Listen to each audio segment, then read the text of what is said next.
Ja. Oh, ja. Ja. Ja. Ame ingat kau. Ame tinore.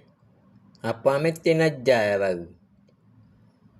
Tak ada tina orang lain Tina ja baru. Ame ni. Tina ja baru. Alhamdulillah. Ja, duk balik dah. Gimana saat ni? Keluar gimana? Kau payah nak jawab je musang berjanggut. Tak ada musang berjanggut, tak erti. Mak musang berjanggut tak erti. Musang king dah kena tabah habis dah.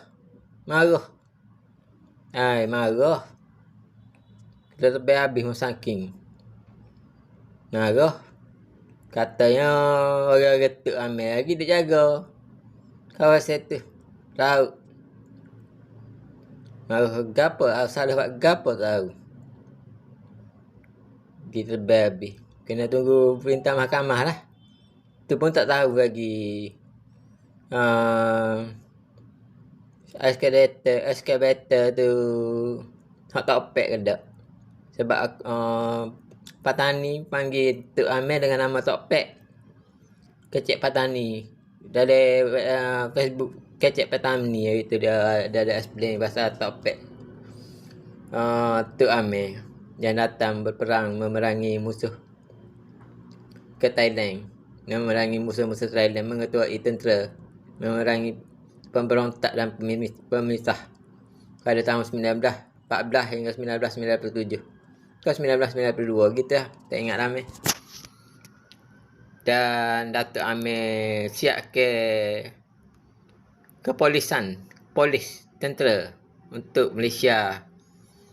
Cuma tak ada rekod ni ya. Dia siapkan bala-bala. Tok Amir kerja dia di masjid lah, beriktikaf lah. Tapi ramai dia takut. Ramai dia tak berani dengan dia rahmat dia sebab dia kata dia mulut dia berkat.